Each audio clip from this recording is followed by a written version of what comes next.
Pemirsa, sidang perkara dugaan pemerasan dan pengancaman yang melibatkan terdakwa Bangun Paulus Tudung Tua terhadap Vincent Leo Carlius kembali digelar pada Rabu petang. Kasus tersebut terkait terdakwa yang diduga memeras korban dengan ancaman akan melaporkan korban ke polisi. Sidang perkara dugaan pemerasan dan pengancaman yang melibatkan terdakwa Bangun Paulus Tudung Tua terhadap Vincent Leo Carlius kembali digelar Rabu petang. Usai persidangan, Jaksa Penuntut Umum Pengadilan Negeri Jakarta Pusat Andri Saputra mengatakan pihaknya menyusun 2 dakwaan, yakni pemerasan dengan ancaman kekerasan dan pemerasan dengan cara membuka rahasia. Ancaman pidananya masing-masing maksimal 9 tahun dan 4 tahun penjara. Sidang perkara dugaan pemerasan dan pengancaman ini masih berlanjut di pengadilan pada 19 Agustus mendatang. JPU akan membuktikan dakwaan terhadap terdakwa berdasarkan keterangan saksi dan alat bukti yang diajukan dalam persidangan.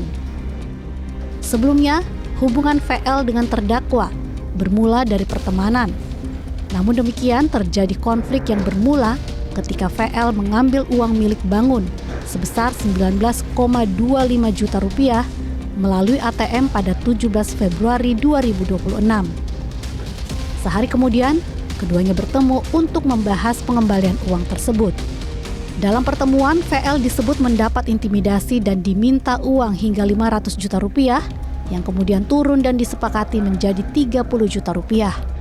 Uang tersebut kemudian ditransfer Vincent dalam 2 tahap. Meski uang 30 juta rupiah telah dibayarkan, Bangun disebut tetap melaporkan Vincent ke polisi.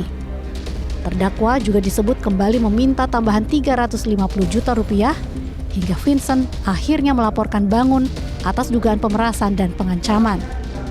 Nanti kita lihat dulu poin-poin dari perlawanan, dan itu memang hak dari tersangka yang diatur di Undang-Undang 20/2005 tentang KUHP kan. Kemudian baru nanti kita ajukan tanggapan terhadap poin-poin dari perlawanan tersebut. Sementara itu, kuasa hukum Bangun Paulus Tudung Tua, Tiger, mengatakan pihaknya akan membongkar materi perlawanan dalam persidangan mendatang. Tiger menyebut adanya bantahan dalam permintaan uang menjadi salah satu hal yang akan diuji dalam perkara ini. Menurutnya, jika permintaan uang tersebut dibantah dan pihak yang diminta tidak menyanggupi, maka hal itu tidak serta-merta dapat dikategorikan sebagai pemerasan. Pihak terdakwa juga menyatakan akan menyiapkan materi perlawanan dan membekali persidangan dengan argumen serta bukti yang dinilai dapat membantah dakwaan jaksa.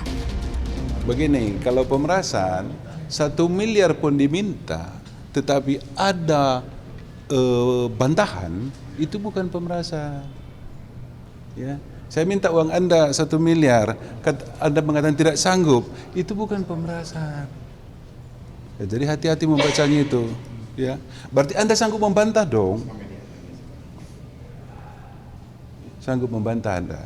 Jadi setiap bantahan ada itu bukan, itulah dipotong-potong. Jadi nanti kita bongkar kemana nanti arahnya ini. Jadi kita harap juga nanti teman-teman wartawan di pokok perkara tolong rame-rame lah meliput, ya, membongkar ketidakbenaran ini. Tim Liputan Metro TV. Jelajahi cara baru mendapatkan informasi. Download Metro TV Extend sekarang.